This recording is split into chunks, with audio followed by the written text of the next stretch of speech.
Greetings, Trekkies and Trekkers. Well, our look at Season 2 of Star Trek Deep Space Nine now continues on with the episode Armageddon Game. After trying for a week to identify the right frequency and combination of radiation used to destroy the harvesters, test number 375 succeeds. Bashir and O'Brien are ecstatic, as well as the other doctors involved in their destruction. Ambassador Shard is pleased and grateful for their work, but as he reminds them that is only half the task. All data pertaining to them must also be destroyed, as well as the very large stockpile on each side. Back on Deep Space Nine, Commander Benjamin Sisko talks to the doctor on the monitor in his office, offering their congratulations.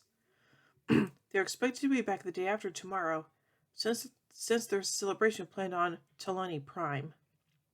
However, when they run the cycle on the final batch of cylinders, two clearance soldiers enter and begin shooting. Bashir and O'Brien manage to disarm two of them and get rid of all the soldiers, blowing out the genetic bath in the process. Unfortunately, all the scientists were killed before they could react. When they cannot contact the runabout, the USS Ganges, for a beam out, O'Brien transports them to the surface and sets the system to overload 30 seconds after beam out. Meanwhile, Sherrod and Ambassador Itashara arrive at the station to give their condolences. They explain that everyone in that room, including many of the great scientists, were killed when Chief O'Brien accidentally set off a hidden security device and flooded the room with high-intensity radiation. Sisko doesn't believe it, but they show him the record of the internal security sensors and ask him to extend their sincere sympathies to the families. Down on the planet, Bashir and O'Brien find a bunker and hide there with their phaser rifles, while Bashir opens a crate of medical supplies. O'Brien still can't figure out why the Kello Run would break their treaty. Either way, the way he sees it, they have to stay put. Sensors will detect them if they make it a kilometer. They also find a very old communications system, which O'Brien thinks he can get working if Bashir will shut up and let him do his job. Back on the station, the rest of the senior staff looks at the data clip. It shows things as they happened when the last cylinder was destroyed. But after that, O'Brien is baffled by a strange file which suddenly appears. He can't shut it down. When he tries cutting off the power, a flash of radiation vaporizes them all. Odo wants to do his own investigation, make sure Kira and Ares can't believe it, and Jadzia Dax tells Starfleet they need replacements for Chief Medical Officer and Chief of Operations. Sisko has to go tell Keiko O'Brien what happened to her husband. While O'Brien's fixing the transmitter, Bashir teases him about his being married with all the Talani women who would be running around. Bashir says marriage is fair to them with the dangerous lives in Starfleet they lead. He suggested to O'Brien that his posting on DS9 had put a strain on their marriage. O'Brien became agitated, prompted Bashir to stop talking. The chief, feeling cold, grabs a blanket, despite Bashir telling him that it feels quite warm. Bashir notices O'Brien's pallor, and when he scans O'Brien with a medical tricorder, he finds that his blood pressure is low and that he has a fever. O'Brien was near the genetic bath when it shattered, and has been infected with the harvesters. When O'Brien rolls up his right sleeve, there was a lesion that developed where the harvester compound came into contact with his skin. When Sisko tells Keiko, he doesn't have to say much. She can read it all in his face. He agrees to give her a copy of the recording, and there isn't much else he can do. She tells Sisko she would like to be alone. Sisko tells Keiko to ask him for whatever she may need before he leaves. When the chief's eyes get fuzzy, Bashir takes directions from him. His condition slowly worsens, almost falling asleep. On the station, Kira and Dax talk about Bashir all night, and even Quark gives him a toast. The next day, Keiko comes up and asks to see Commander Sisko. She shows him Kira and Dax a part of the recording where O'Brien is drinking coffee. According to the time index, it is late in the afternoon, and she says he never drinks coffee in the afternoon because it keeps him up all night. She's convinced the footage has been altered. Sisko isn't sure, but he joins Lieutenant Dax to get the Ganges a day early just to see what's going on. Bashir finds the problem. The contacts on the subprocessor are corroded. He cleans them with a sterile pad. It's getting harder and harder for O'Brien to stay awake. Bashir tells O'Brien about a ballet dancer he fell in love with, how they would fit into each other's thoughts, and were crazy about each other. Her father even offered him a job in Paris that would lead to being chief of surgery within 5 years, but he didn't take it because he couldn't have a Starfleet career. When it puts it back at the unit, they get power, but the transmitter still doesn't work. When O'Brien gets up to take a look at it, he falls right down again. He can't feel his legs.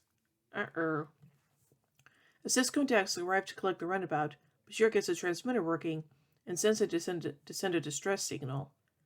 O'Brien then gives Bashir his answer. Marriage is the greatest adventure of them all. Sisko also examines the station where the accident occurred and asks Itishra about the accident, including if Sharad could have hypothetically modified the data clip. She doesn't see any reason why he would. The lasting piece is because both sides trust each other. That's when Dax makes a discovery. An erase log of the Ganges computer reveals that a transport request was made 3 minutes after the failsafe device supposedly went off, proving they were still alive at the time. As O'Brien's condition continues to deteriorate, Bashir hears something outside. He grabs a rifle and is surprised to find its ambassador, Itishra. When Bashir was about to explain that the Killerun had broken the treaty, Ambassador Sharad walks through the door, and they are both on the same side. After taking his weapon, they explain to Bashir that part of their destruction of information is killing the people who know it. Otherwise, they could be recreated by them, a risk they refuse to live with. As they're about to fire, Chief O'Brien suddenly tells them to wait, and asks Bashir to help him up so he can die on his feet. As he is saying that it has been never serving with Bashir, they are beamed away. Bashir explains the situation as quickly as he can to Sisko. When Sisko wants to send out a distress call, Dax says that there is a broadband diversion in place, wiping out communications and short-range sensors. Using this, Sisko plans a deception. After refusing to release O'Brien and Bashir to the Talani cruiser, Sisko puts the runabout on a collision course, forcing the conspirators to destroy it. When they are about to take the other runabout in tow, they find it is gone. All they can find is a Federation warp signature. They conclude Sisko beamed by the runabout and piloted the first by remote. Back on the station, Bashir and O'Brien are better friends, although O'Brien has to subtly nudge Bashir into giving him some privacy. Keiko is surprised when her husband informs her that he does in fact drink coffee in the afternoon, revealing that the grounds she had for believing the recording is fake, and thereby enabling his and Bashir's rescue, were entirely baseless, and they're still alive through pure luck. Oh, O'Brien. So anyway, let's take a look at the background information with this episode, beginning with story and script. The script was originally going to feature Dax instead of O'Brien. Quote, they felt that they had played that B one too many times, and there were some other directions they wanted to go with that, explained writer Morgan Gendel. Morgan Gendel's original pitch for this episode involved a Federation team going to an alien civilization and demanding that they destroy their biogenic weaponry. However, the alien race decoded the weapon into O'Brien's DNA, meaning that the Federation wanted to destroy the weapon, they had to kill O'Brien. Michael Piller changed Gendel's original idea to the plot now seen in the finished episode, and Gendel composed a new teleplay with instructions for Piller to make it like a chase movie. Gendel wrote his new script based on this generic type. Indeed, he even watched the film's Midnight Run and North by Northwest. However, as pre-production got underway, it quickly became apparent that his script, including as it did in a number of new ships, several completely new locations, and several exteriors, was financially impossible. As such, the chase factor of the episode was removed altogether, and as Ira Stephen Bear joked, quote, it became a chase movie on one set. Gendel stated, quote, we worked out a story where you see some different shades and genuine heroism from Bashir. It's the man on the lamb story. Basically, Bashir and O'Brien are on the lamb together. In a scene scripted for the episode but removed from the final cut, O'Brien was given an anabolic supplement after being infected by the harvester biogenic weapon so that he could continue his work of repairing the communications system.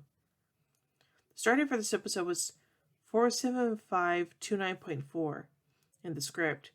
However, it was omitted from the final television version. Why? And now, let's take a look at the cast and characters. Alexander Sigurd, highly valued Armageddon Game, considering it to be an important episode for Bashir and his friendship with O'Brien. Siddiq commented, quote, "That was the first time I had been allowed to take a two-hander on the show. That's not done too often because you're essentially wiping out the rest of the cast. You're not giving anyone else anything to do, and you're trusting the show to a couple of actors. I really enjoyed that, and it was the first time I really got to work with Colmini. We built out characters' foundational relationship on that show. We got in each other's faces and bickered and had personal things to say about each other. That was one of my most important shows." Carol Lofton, who plays Jake Sisko, does not appear in this episode. And now, finally, on to some continuity and trivia surrounding this episode. This episode is generally seen as the beginning of a relationship between O'Brien and Bashir, which became extremely important over the next few years, even though they did have an episode together in the first season's Storyteller. According to Alexander Siddig, quote, "That was our first real, we're stuck together, nothing we can do about it. And that's the crux of the relationship.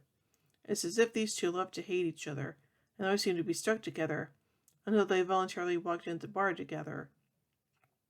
But nevertheless, it's, what am I doing stuck here with you? I don't know. I guess people have friends like that, and this is where that started off." With this episode, the USS Ganges became the second DS9 runabout to be destroyed, after the USS Yangtze Kian battle lines. The Ganges was later replaced by the USS Mekong. The 57th rule of acquisition, good customers are as rare as latinum, treasure them, is mentioned in the episode. One of the containers in Bashir and O'Brien's hideout has a sticker bearing a Ferengi symbol. Several costumes and props from this episode were sold off in the It's a Wrap sale and auction on eBay, including a stunt costume for Dennis Madelone. When informing Keiko of the death of her husband, Commander Sisko remarks, "Miles was a fine officer." As Chief of Operations, Miles O'Brien was not in fact a commissioned officer, but a senior non-commissioned officer. Later in the series, it was revealed that even Nog, when earning the rank of ensign, would outrank him. The comm unit O'Brien and Bashir attempted to repair requires work on the Chambers coil, which is the same component the USS Reliant claimed is damaged as part of Khan's plot to attack the USS Enterprise in Star Trek II: The Wrath of Khan. The rifles used by the Killer Runs in the attack on the lab seemed to be the same props later used for our Jem'Hadar phaser rifles. Those, however, had additional details and components added on, especially along the top. Other times, modified versions of the prop were used include 22nd century Starfleet plasma rifles and crossbow-like weapons seen in Captive Pursuit. The Bryans are previously shown drinking coffee together well into the evening after Molly's bedtime in the Star Trek Next Generation episode Rascals. That, of course, was an unusual stressful evening, as Keiko had just been physically transformed into a pre-adolescent. Yeah, but let's not talk about what happened in that episode, okay? So there you go. So overall, I think it's a pretty darn good episode. I like the fact that it develops the friendship between Miles and Julian. So, yeah. So overall, I give the episode Armageddon Game 4 warp cores out of 5. Well, anyway, tune in a bit as we take a look at the next episode, Whispers. So, until then, live long and prosper, everybody.